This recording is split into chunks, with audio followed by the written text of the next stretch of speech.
오늘은 말씀 속에서 악행과 신앙의 차이를 극명하게 대비시키면서 우리에게 말씀을 보여주고 있습니다.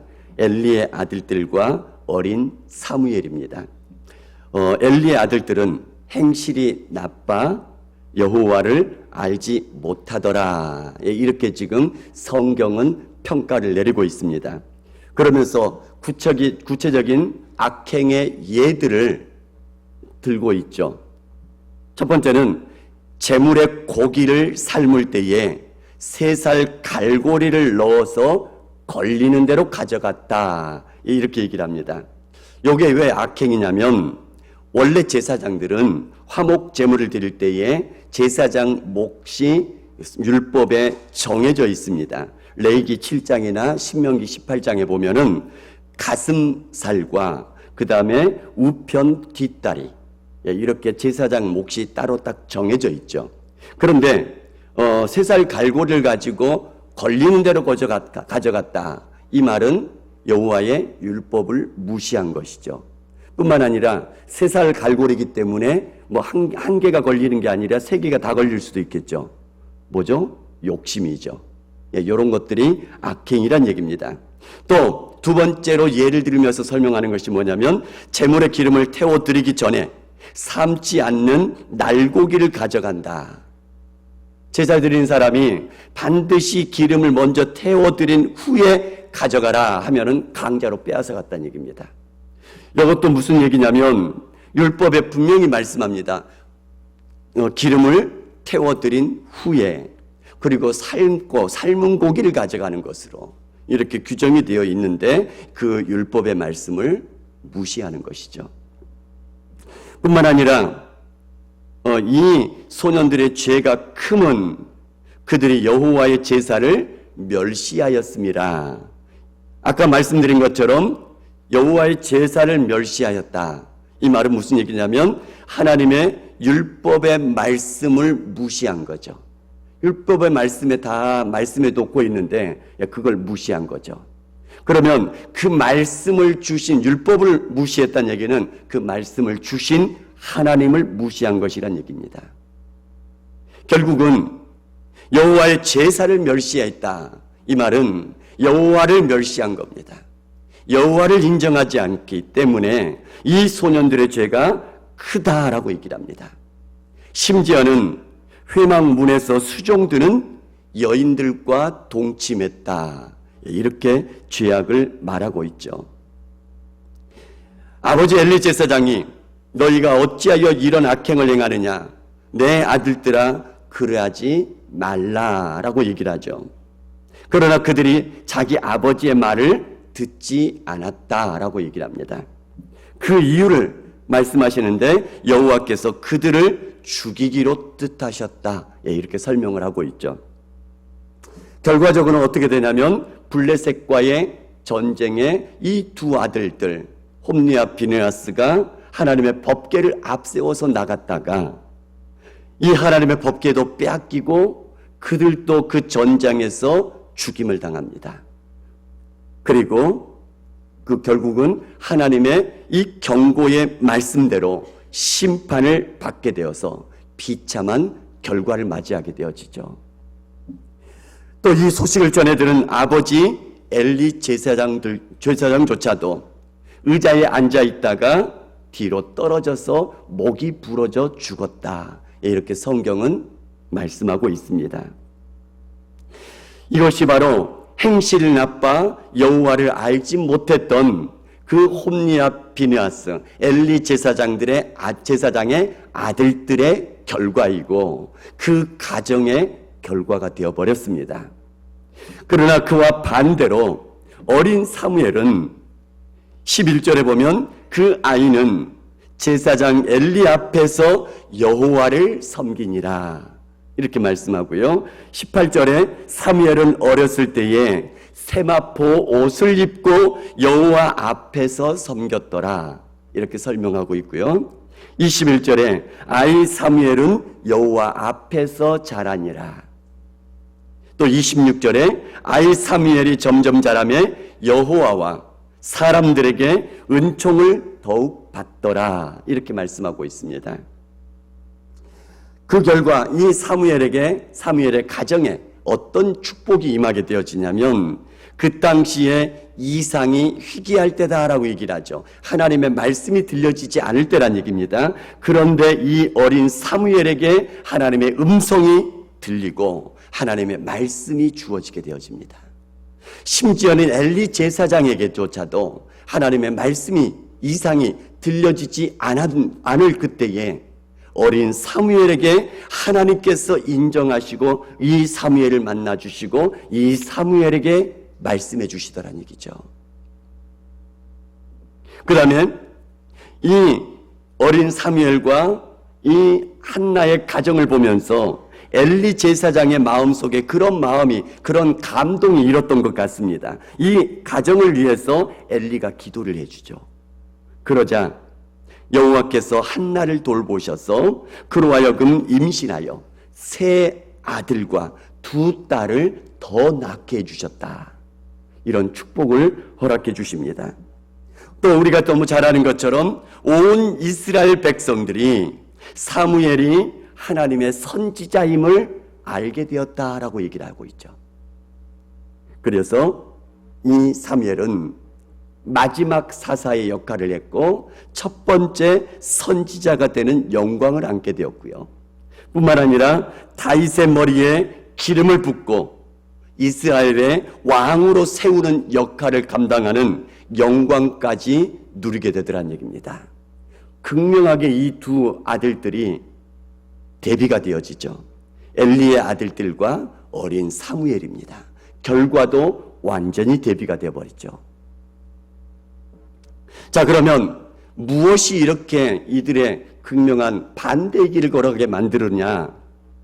홈리와 비느하스, 하나님을 알지 못하고 행실이 나빴다라고 얘기를 하는데, 이것을 보면 이 아들들의 잘못도 있지만 그의 아버지 엘리 제사장의 잘못된 가르침으로 기인한 것들, 있는 것들을 발견하게 되어집니다. 오늘 본문 속에서. 조금 있다가 그것을 보도록 하겠는데요. 또 사무엘의 신앙은 그가 여호와 앞에서 자라지만 그의 부모의 신앙이 이 아들에게 지금 전수되어지고 있는 그 모습까지 우리가 발견하게 되더란 얘기입니다. 먼저는 엘리 제사장이 어떤 신앙이 아들들에게 물려갔는지 그 모습을 좀 보도록 하겠습니다. 성경에서는 이렇게 평가를 합니다. 엘리 제사장이 매우 늙었더라 이렇게 얘기하죠. 이것은 실제로 나이가 많아 늙은 모습을 묘사하기도 합니다. 그런데 성경에서 여러 가지 기록할 것들이 많은데 이것을 꼭 집어서 얘기한 이유가 뭐냐면 그의 신앙도 또한 매우 늙어 있다라는 것들을 지금 숨겨놓고 있다는 얘기입니다. 그것을 은연중에 지금 말하고 있다라는 거죠. 그 말은 무슨 얘기냐면 신앙조차도 굳어가고 있었다라는 것을 얘기를 하고 있는 것이죠.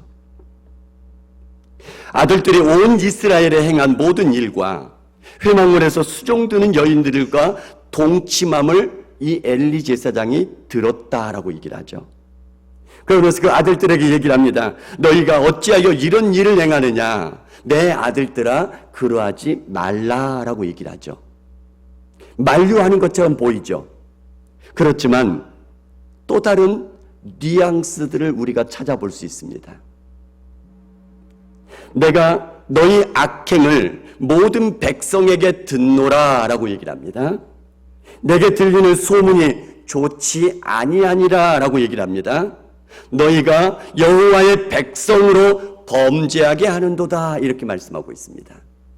자, 이것을 가만 여러분들이 종합해 보시기 바랍니다. 소문만 안 들리면 괜찮다는 뜻입니까? 그럼 내가 소문을 듣고 있다 이렇게 얘기를 하고 있지 않습니까? 또 이 소문으로 내 위신이 깎인다 이런 뉘앙스는 안 느껴지십니까? 그 다음에 이런 소문이 들리면 소문의 진위를 가린 후에 이것이 하나님 앞에 범죄라면 당장 책망하고 끊도록 해야 되지 않겠습니까?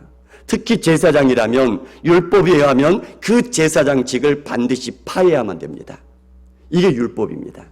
하나님 앞에 설 수 없도록 만들어야 되는 것이죠. 그런데 그러지 않습니다. 직접 죄를 지적하고 그 죄악된 모습을 하나님 앞에서 직면하게 만들어 가야만 된다는 얘기입니다. 그런데 엘리 제사장은 그런 모습들이 보여지지 않습니다. 그래서 성경에 보면 사무엘상 3장 13절을 보시기 바랍니다. 사무엘상 3장 13절. 자기 아들들이 저주를 자청하되 금하지 아니하였음이니라 이렇게 말씀하고 있죠. 그러니까 내 아들들아 그래하지 말라 그냥 이렇게 말한 것뿐이지 적극적으로 이 아들들이 죄를 짓지 않도록 금하지 않았다라고 성경은 평가를 하고 있더란 얘기죠. 그리고 오늘 2장 29절에 뭐라고 얘기를 하냐면 내 아들들을 나보다 하나님보다 더 중히 여겼다라고 얘기를 하고 있습니다. 엘리 제사장의 신앙이 바로 요 정도밖에 아니란 얘기입니다. 내 아들들, 자기 아들들을 누구보다 더 중하게 여겼다고요? 하나님보다 더 중하게 여겼다는 얘기죠. 이 심각한 문제죠. 많은 부모들에게 시사한 바가 큰 말씀이란 얘기입니다. 하나님보다도 중하게 여겼더라. 그래서 25절, 2장 25절에 이는 여호와께서 그들을 죽이기로 뜻하셨음이니라. 하나님께서 이 아들들의 죄악을 그냥 내버려 두신 겁니다. 그러니까 하나님께서 그냥 내버려 두셔서 그 죄악의 결과가 어떻게 되는 것을 알지 않습니까? 하나님도 선포하셨고 백성들도 이미 다 아는 것입니다. 그런데 하나님께서는 이들이 강제로라도 돌이킬 수 있도록 억지로라도 돌이킬 수 있도록 그렇게 만들어 놓으셔야 되는데 그렇지 않고 그냥 내버려 두셨다는 얘기입니다. 죄악이 그냥 흘러가도록 내버려 두셨다는 얘기죠. 왜요? 그들을 죽이기로 뜻하셨기 때문에 그렇습니다. 아버지 엘리 제사장 자신의 아들들을 더 중히 여기는 것, 그것도 내버려 두신 거죠. 그래서 적극적으로 죄악을 말려야 되는데 그렇지 않는 것도 그냥 내버려 두신 겁니다. 우리가 요나서를 기억하실 겁니다. 느니의 성, 이스라엘 백성들의 원수의 나라입니다. 그들의 많은 죄악들이 있었죠. 그냥 내버려 두면 그 성은 그대로 멸망을 받을 겁니다.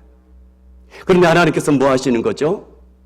요나를 불러서 그 성읍에 가서 심판을 선포하라 이렇게 말씀하죠. 왜요? 그 심판을 듣고 돌이키면 살 길을 열어주려고요. 요나가 다른 길로 도망가더라도 풍랑을 일어서 물고기 속에 큰 물고기 속에 뱃속에 가둬서라도 다시 보내죠. 왜요? 그 성읍에 하나님의 말씀이 선포되도록요. 선포됐습니다. 어떻게 됐죠? 온 니느웨 성 사람들이 죄를 뒤집어쓰고 회개하게 되어지자 하나님께서 그들에게 생명을 주게 되지 않습니까?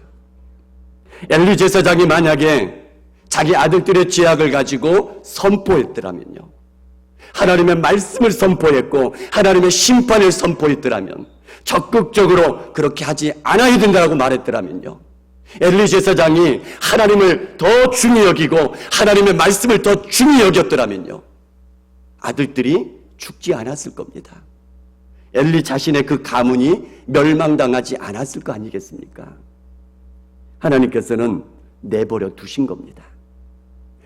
아무 일도 일어나지 않는 것처럼 보이고 그냥 악을 행하는데도 하나님의 벌이 하늘에서 뚝 떨어지지 않는 것이 보여지니까 아무것도 하나님이 없는 거 아닌가? 이렇게 살아갈지 모릅니다.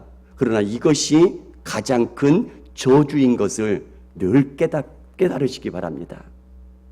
잘못하고 있을 때에, 하나님보다 더 사랑하는 것이 있을 때에 하나님의 심판이 임해야 되고 하나님의 심판의 말씀이 들려줘야만 됩니다. 그것이 하나님 앞에서 복이란 얘기입니다. 그러나 반대로 한나와 엘가나를 보시기 바랍니다. 매년 제를 드렸다라고 얘기를 하죠. 하나님 앞에서 경건하게 예배드리는 모습입니다. 또 올라갈 때마다 작은 겉옷을 지어다가 아들 사무엘에게 주었더라 이렇게 말씀하죠. 어린 사무엘을 세심하게 돌보는 모습까지 보여주고 있는 거죠. 어려운 문제가 있을 때에 하나님 앞에서 마음을 통하면서 기도해서 응답받는 신앙을 가진 사람이 이 한나의 신앙이었습니다. 뿐만 아니라 하나님께 약속한 것은 자신에게 불리하더라도 약속대로 지켜서 어린 사무엘이지만 성전에서 하나님을 섬기면서 자라도록 실천하는 신앙을 가지고 있는 사람이 이 부모의 사무엘 엄마의 아빠의 신앙이었더란 얘기입니다. 엘리 제사장이 이 어린 사무엘을 보면서 그리고 이 어린 사무엘을 돌보는 이 한나와 엘가나를 보면서 엘리 제사장이 저절로 축복해 주고 싶은 마음이 일어나서 그들을 위해서 기도해 주고 있지 않습니까? 학교 선생님들이나 주일학교 선생님들 한번 봐보시기 바랍니다. 잘하고 있는 아이, 잘하고 있는 그 아이의 부모들을 보면 어떤 마음이 들죠? 너무 예쁘죠, 그냥 축복하게 해주고 싶죠. 이 엘리의 마음이 그렇더란 얘기죠. 얼마나 잘하고 있었으면 그냥 저절로 우러나와서 축복해주고 있지 않습니까? 20절에 이 여인으로 말미암아 내게 다른 우사를 주사 이가 여호와께 간구하여 얻어 바친 아들을 대신하게 하시기를 원하노라. 그래서 하나님께서 임신하게 하여서 세 아들과 두 딸을 낳게 해주시지 않습니까? 엘리 제사장이 영적으로 둔하여져 있는 그 상황임에도 불구하고 사무엘의 신앙을 보니 그 부모의 신앙을 보니 저절로 축복하고 싶은 마음이 일어날 정도로 그만큼 신앙으로 살아가는 그 모습들을 보여줬더란 얘기입니다. 그러면 이 신앙의 핵심이 무엇인가? 하나님 앞에 악행으로 계속해서 끌어가는 없는 신앙이 무엇이고 그 다음에 신앙이 무뎌져가는 엘리 제사장조차도 축복해주고 싶은 마음이 일어나도록 만들어가는 이 신앙의 핵심이 무엇인가? 이것이 바로 하나님을 아는 것이란 얘기입니다. 엘리의 아들들은 하나님을 알지 못하였더라라고 얘기를 합니다. 엘리 제사장의 아들들이었고요. 자신들도 제사를 지금 집전하고 있는 제사장들이기 때문에 지식적으로는 누구보다도 하나님을 더 잘 알고 있는 사람들이었습니다. 때문에 여기에서 하나님을 알지 못했다라는 얘기는 하나님을 인격적으로 만나지 못했고 인격적으로 하나님을 대면하지 못했다는 얘기가 되는 것이죠. 바로 창조의 하나님을 대면해야 됩니다. 만나야 됩니다. 느껴야 됩니다. 체험해야 됩니다. 욥이 만난 하나님이 바로 그 하나님이십니다. 죄가 하나 없는 이 욥이 많은 친구들의 그 많은 비난데도 전혀 움직이지 않았습니다. 왜냐하면 죄를 지은 게 없었거든요. 그런데 마지막에 하나님께서 나타나셔서 욥에게 말씀하십니다. 내가 땅에 기초를 넣을 때 너는 어디 있었느냐? 바다가 그 모태에서 터져나올 때에 문으로 그것을 닫은 이가 누구냐? 내가 바다 샘에 들어가 보았느냐? 광명에 있는 곳으로 가는 길이 어디에 있느냐? 누가 홍수를 위하여 물길을 터 주었느냐? 하나님, 창조의 하나님께서 그 일들을 다 이루실 때에 내가 어디가 있었느냐? 내가 보았느냐?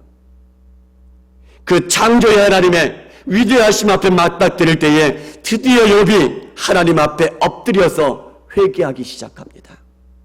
아무 죄가 없이 동방의 의인으로 살았던 욥이라 할지라도 창조의 하나님 앞에 엎드리게 될 때에 그 앞에 엎드릴 수밖에 없고 그 하나님 앞에 터져나온 눈물을 감출 수가 없게 되더란 얘기입니다.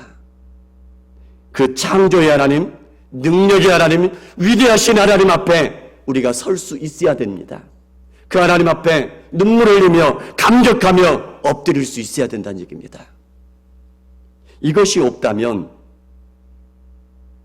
이 엘리의 아들들처럼 제사를 집전하고 있다 할지라도 여호와를 알지 못하는 자다, 이런 평가를 성경은 내리게 될 것이란 얘기입니다.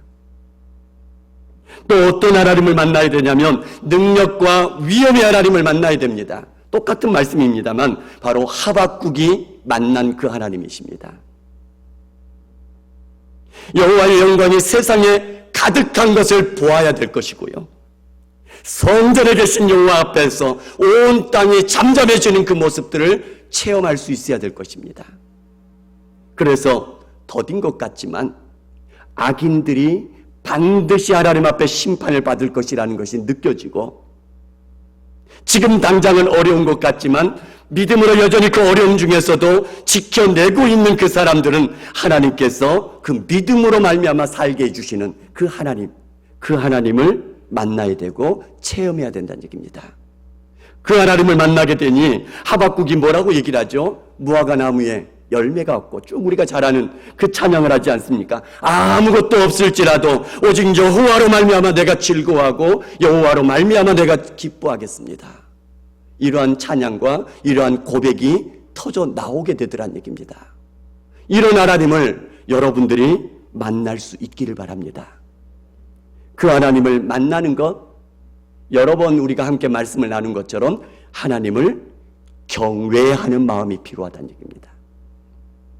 신약시대 사랑의 하나님을 강조하다 보니까 하나님 앞에서 살아가는 것을 너무나도 쉽게 생각하고 너무나도 가볍게 생각하는 그 마음들이 우리 신약의 성도들에게는 물밀듯 들어오는 것이 사실인 것 같습니다.